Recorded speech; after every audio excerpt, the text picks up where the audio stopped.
Halo teman-teman, jumpa lagi dengan saya Depri Saipullah. Alhamdulillah, Timnas Indonesia berhasil merebut 3 poin sesuai target kita. Walaupun agak gemes ya, karena harusnya bisa tambah 1 atau 2 gol lagi. Pertandingan yang menarik, pertandingan yang bisa dibagi dalam 2 babak. Mengapa begitu? Karena ada permainan yang eksperimental dan ada juga permainan yang lebih pasti. Saya menyoroti bahwa di babak pertama, Timnas Indonesia lebih banyak eksperimen. Dan Sintayong mencoba untuk membuat skuadnya tidak terduga. Bagaimana tidak? Teman-teman bisa lihat, semua pihak atau semua lawan pasti menduga Sandy Walsh akan main sebagai starter, sebagai pengganti Asnawi. Ternyata tidak terjadi. Yang ada malah Nathan main sebagai starter. Lalu formasi 4-4-2 atau jadi 3-5-2 saat bola bergulir. Itu semua adalah bagian dari taktik Sintayong. Timnas Indonesia lebih seimbang, balance dengan formasi 4-4-2. Kita tidak banyak menguasai bola karena berdasarkan statistik kita hanya menguasai bola 45% dibandingkan Vietnam yang banyak menguasai bola 55%. Meski begitu, kita bisa menembak ke arah gawang sebanyak 5 kali. Ditambah 2 tembakan melebar. Kita tahu bahwa tembakan dari Egy harusnya masuk di babak kedua ya, tapi masih bisa ditepis oleh Philipp Nguyen.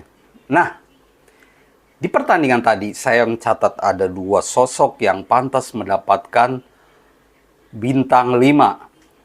Walaupun berdasarkan Google, 2 pemain ini mendapatkan bintang 4,4 dan 4,3. 2 bintang yang saya maksud yaitu Djaides dan Egy Maulana Fikri. Memang ini permainan tim. Saya pun memuji permainan Justin Hubner, memuji permainan Marcelino, Rizky Ridho. Usaha mereka sudah maksimal. Meski begitu, saya menyoroti ada 2 pemain yang paling keren di pertandingan kemarin. Djaides, mengapa dia keren? Karena dengan postur tubuhnya yang tinggi, dia mampu melakukan tugas sebagai jenderal di belakang. Kalau teman-teman teliti melihat bagaimana dia mengatur pertahanan, dia bahkan berkomunikasi dengan kiper, kapan kiper menendang bola, kapan untuk menahan dulu. Adi Satrio, dia komunikasi. Kalau dia bilang boleh ditendang, baru Adi Satrio menendang. Itu luar biasa. Seorang jenderal, dia memang bukan kapten, tapi dia bisa mengatur.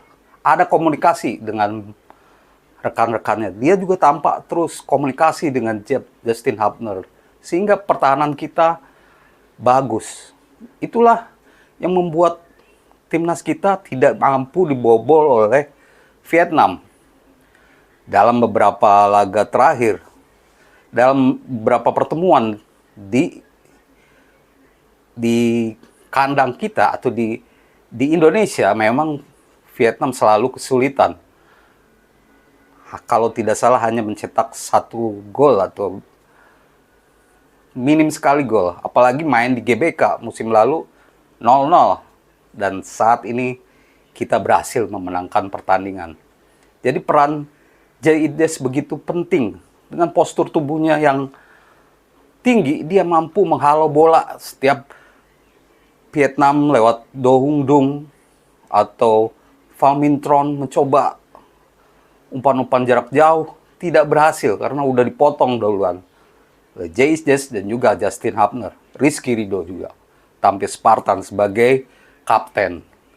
Lalu Egy Maulana Fikri. Nah, Egy main di babak kedua untuk menggantikan Hoki Caraka. Dengan pengalamannya, Egy mampu menempatkan diri lebih baik atau positioningnya bagus saat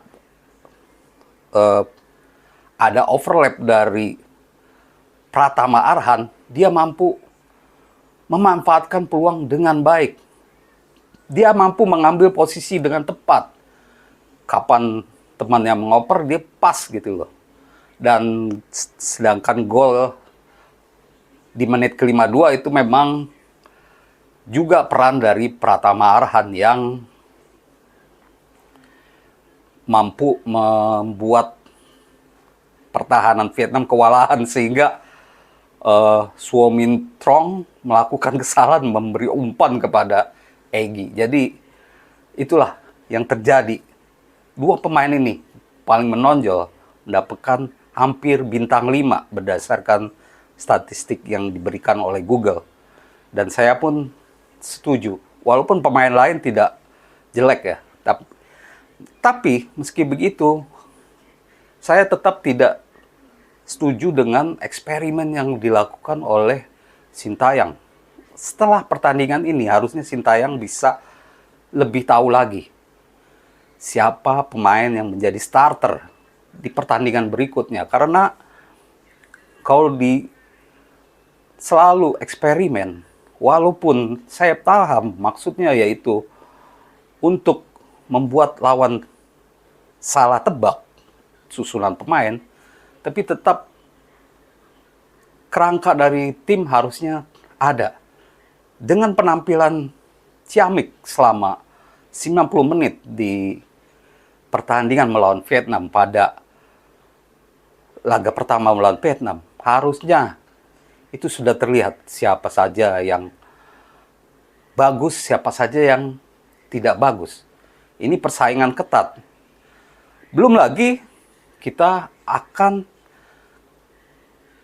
ada tambahan 3 pemain di laga kedua melawan Vietnam. Ada Tom Hai, Ragnar, dan juga Asnawi yang sudah bebas dari sanksi. Persaingan makin ketat, tapi meski begitu, Sintayong harus sudah tahu, oh dia 11 pemain yang harus diturunkan sejak awal. Jadi tidak coba-coba. Dan terkait formasi 4-4-2 atau 3-5-2 memang sangat bagus.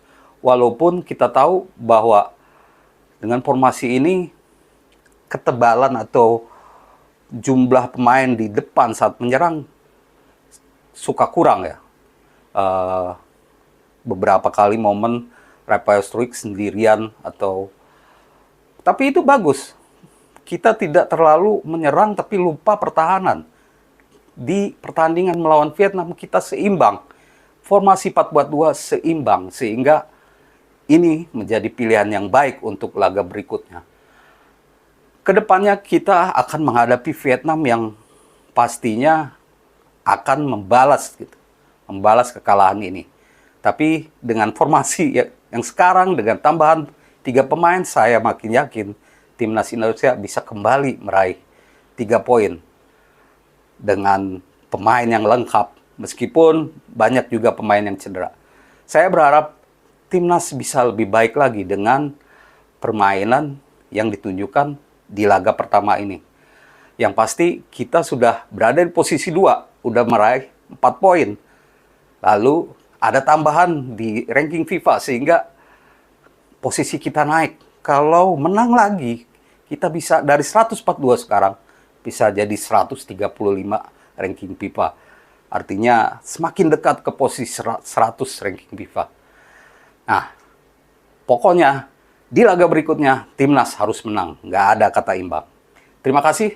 Demikian ulasan saya, Depri Saipullah. Jangan lupa beri komentar di bawah ya. Dan tentunya salam olahraga.